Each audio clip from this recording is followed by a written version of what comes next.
Assalamualaikum warahmatullahi wabarakatuh. Bagaimana kabarnya anak-anak di rumah? Semoga kita semua selalu dalam keadaan sehat walafiat. Baiklah anak-anak, sebelum kita memulai pembelajaran, marilah kita awali dengan bacaan basmalah. Bismillahirrahmanirrahim. Pada pembelajaran kali ini, kita akan membahas materi tentang pola bilangan.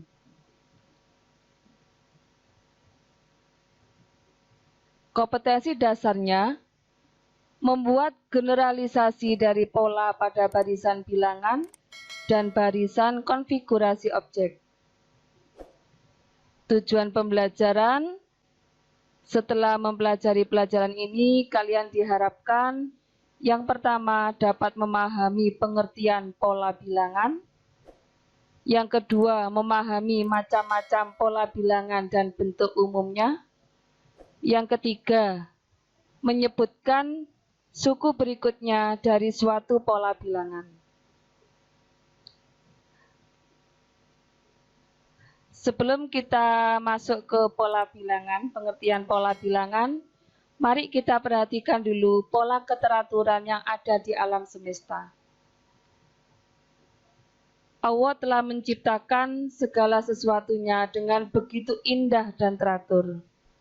Kita perhatikan pada ini bunga biji bunga matahari, kemudian keteraturan pada sarang lebah ini, Allah menciptakannya begitu sangat teratur dan memiliki pola tertentu. Baiklah, sekarang kita masuk ke pengertian pola bilangan dalam matematika. Coba perhatikan pola pada batang-batang korek api berikut. Pada pola pertama, batang korek api terdiri dari 3 batang korek api. Kemudian pada pola berikutnya ada 5 batang korek api. Pada pola yang ketiga ada 7 batang korek api. Dan pola yang keempat ada batang korek api sejumlah 9. Banyaknya batang korek api yang dibutuhkan pada pola berikutnya dapat ditentukan dengan menambahkan 2 batang pada pola sebelumnya. Jadi yang pertama tadi ada 3, kemudian ada 5, berarti kan nambah 2 batang ya. Kemudian yang ketiga ada 7, berarti nambah 2 batang lagi. Berikutnya pula juga menambah 2 batang lagi. 3, 5, 7, 9 merupakan salah satu contoh pola bilangan. Ya. Jadi apa sih yang namanya pola bilangan itu? Pola bilangan itu dapat kita artikan sebagai susunan bilangan yang memiliki keteraturan. Paham ya anak-anak ya? Nah, sekarang dalam pola bilangan juga ada pola-pola bilangan yang khusus. Yang pertama yaitu pola bilangan ganjil. Pola bilangan ganjil itu adalah lambangan kita contohkan dengan sebuah nokta atau titik seperti ini. Titik yang pertama ada 1 titik, kemudian pola yang kedua ada 3 titik, 5 titik, 7 titik, 9 titik, 11 titik, dan seterusnya. Jadi barisan bilangan ganjil itu sebenarnya kita sudah tahu, jadi 1, 3, 5, 7, 9, 11, dan seterusnya. Untuk menentukan suku-suku berikutnya, maka selain kita bisa menyebutkan secara manual, kita sebutkan ditambah terus seperti itu, maka jika kita diminta untuk menentukan banyaknya titik pada pola kesekian, pada pola ke N, misalkan kita diminta untuk menentukan banyaknya titik pada pola ke 100, kita untuk menyebutkan satu persatu seperti ini, kita akan kesulitan. Oleh karena itu, di sini ada bentuk umumnya dari pola bilangan ganjil, yaitu UN. UN itu artinya suku ke N. Suku ke N. UN sama dengan 2 kali N dikurangi 1. Misalnya kita mau mencari berapa sih titik yang ada pada pola ke-10. Dengan tidak menyebutkan satu persatu seperti tadi, kita ganti saja N-nya dengan 10. Berarti suku ke-10 berarti sama dengan 2 kali 10, 20 dikurangi 1. Berarti sama dengan 19. Sehingga titik-titik atau ini nokta-nokta ini pada suku ke-10 ada sebanyak 19. Paham anak-anak ya? Kemudian berikutnya ada yang namanya pola bilangan genap. Kita sudah tahu bilangan genap ya, sejak SD kita sudah mengenal bilangan genap. Berapa saja?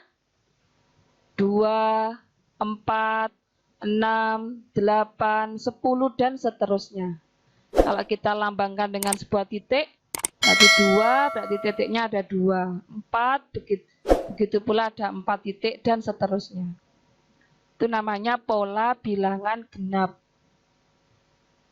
Nah, sekarang seperti tadi di pola bilangan ganjil, kalau kita hanya diminta menentukan berapa titik pada pola ke-7 atau pola ke-6, kita masih bisa melanjutkan ini dengan cara ditambah 2, dan seterusnya.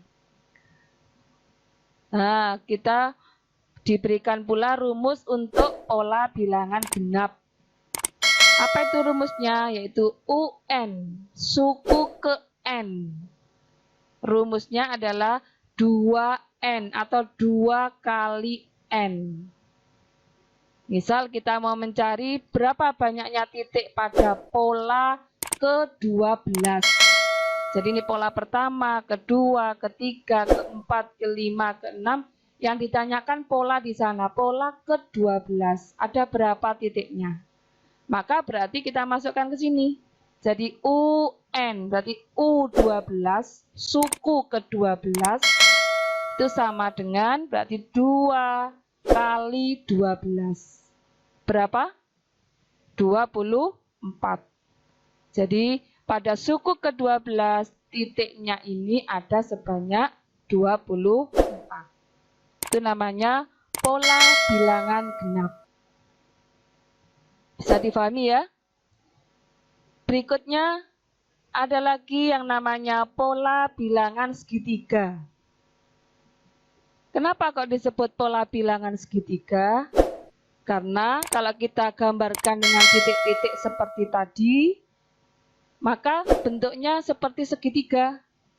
Diawali dari 1 titik, 3 titik, kemudian 6 titik, 10 titik, dan seterusnya. Ketika disusun, ternyata bisa membentuk seperti bangun segitiga. Makanya dinamakan dengan pola bilangan segitiga. Jadi barisan bilangan segitiga itu adalah 1, 3, 6, 10, 15, dan seterusnya. Kita harus perhatikan apa sih cirinya bilangan segitiga. Coba kita lihat dari titik-titik yang ada di sini. Yang pertama 1, kemudian 3. Dari mana 3? 3 diperoleh dari 1 ditambah 2. Kemudian berikutnya 6. Dari mana 6? 1 tambah 2 tambah 3. Apa yang bisa kita perhatikan dari 3 pola ini dulu? 1 tambah 2, 1 tambah 2 tambah 3. Seterusnya 1 tambah 2 tambah 3 tambah 4. Berarti apa pola bilangan segitiga itu cirinya? Suku-sukunya yaitu adalah hasil penjumlahan bilangan asli berurutan. Jadi dari 1 tambah 2, 1 tambah 2 tambah 3, 1 tambah 2 tambah 3 tambah 4, begitu pula seterusnya. Nah, sekarang masalahnya kita kan tidak mungkin menjumlahkan pada pola ke 20. Otomatis berarti kan 1 tambah 2 tambah 3 tambah 4 tambah 5 dan seterusnya sampai terakhir ditambah 20. Oleh karena itu kita bisa menggunakan rumusnya. Rumus pola bilangan segitiga yaitu UN.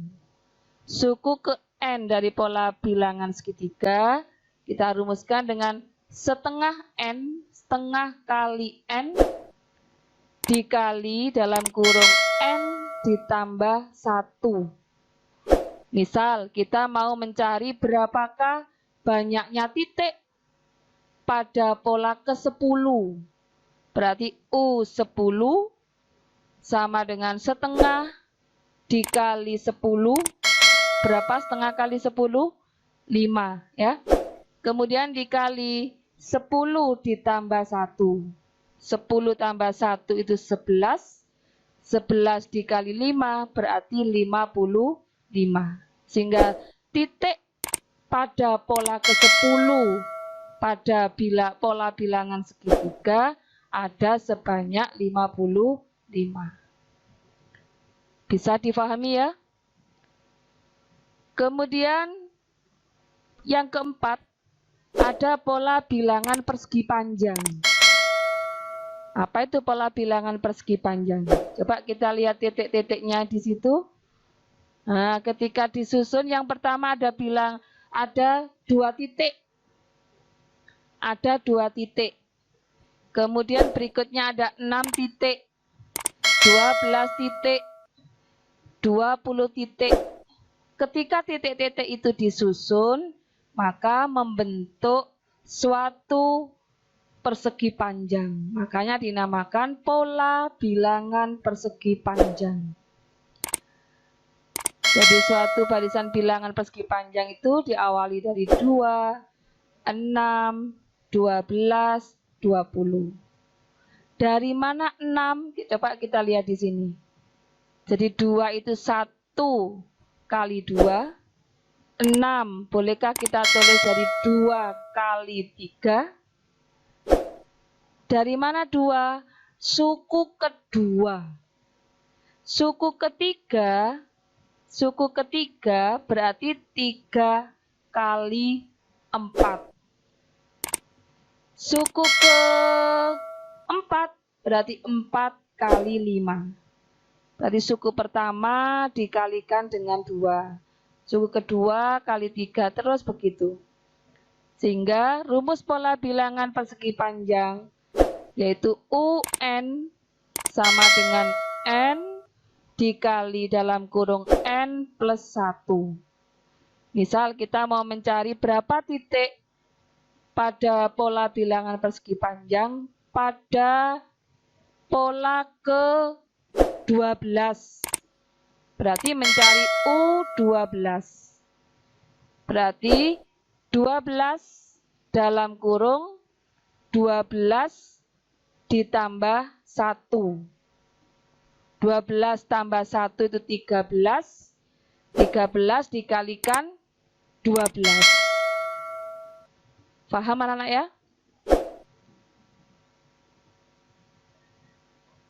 Yang kelima ada pola bilangan persegi.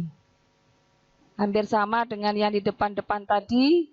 Karena titik-titik ini ketika dibentuk dia bisa membentuk seperti bangun persegi, maka dinamakan pola bilangan persegi. Jadi ada 1 titik, 4 titik, 9 titik, 16 titik, 25 titik.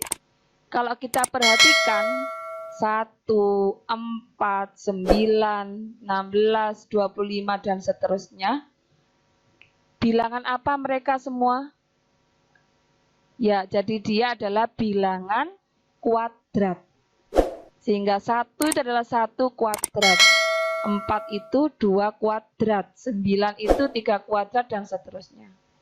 Sehingga rumus pola bilangan persegi bisa kita simpulkan yaitu UN suku ke N itu kita peroleh dari N pangkat 2. Suku ke 6 berarti U6 berarti N pangkat 2 atau 6 pangkat 2 yaitu 36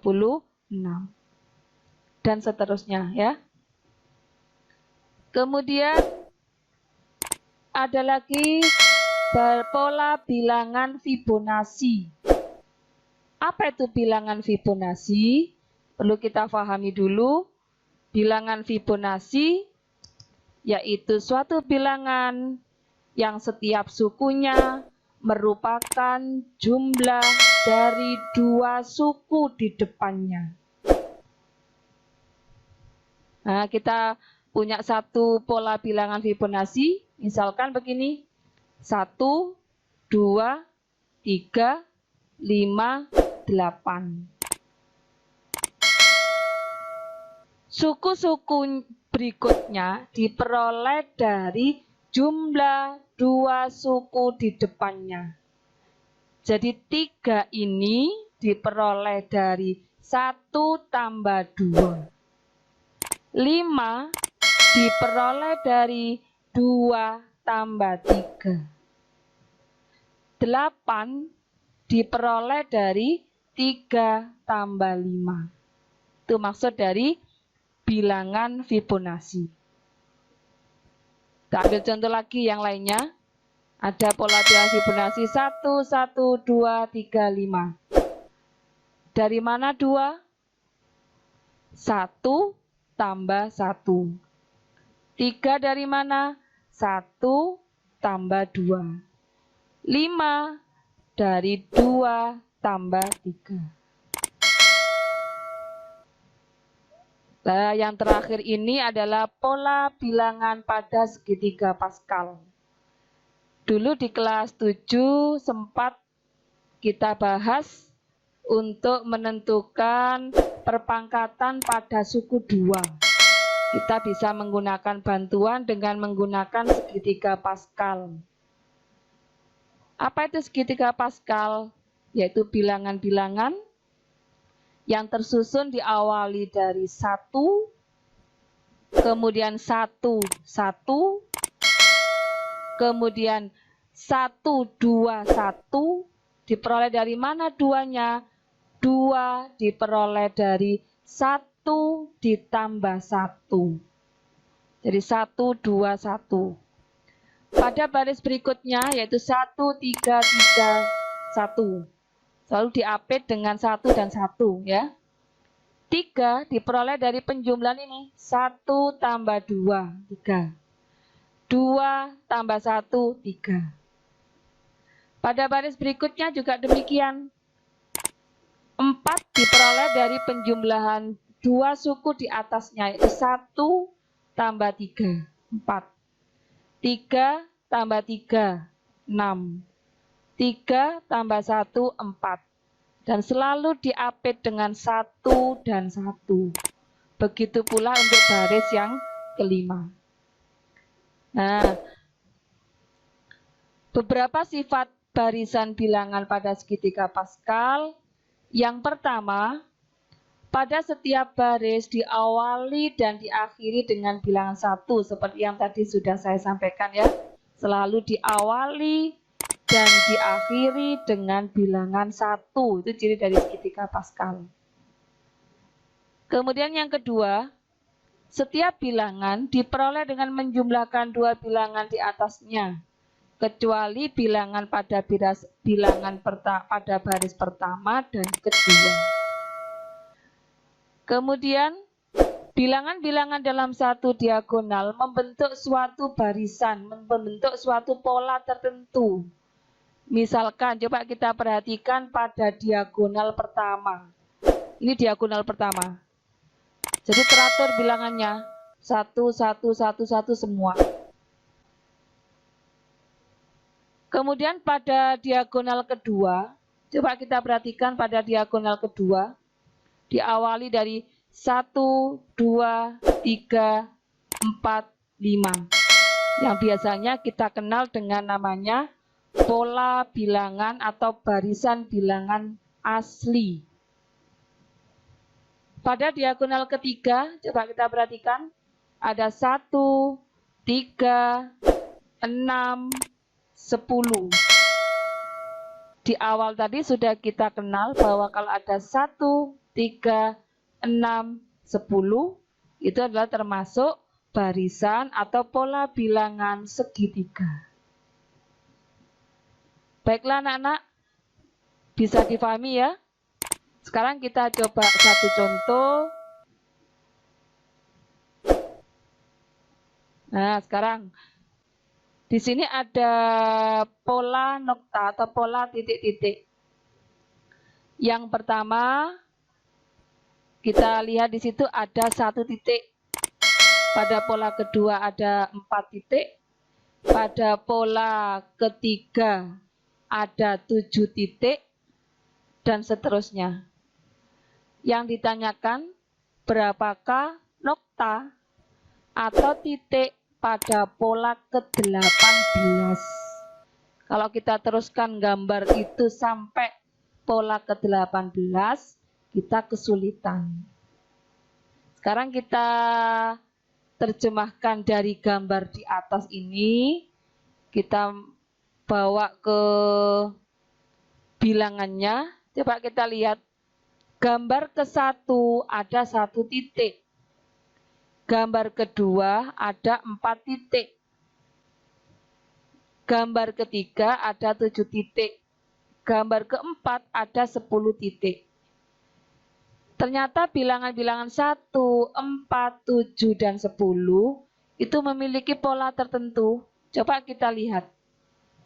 Pada bilangan 4 itu bisa kita peroleh dari 1 ditambah 1 kali 3.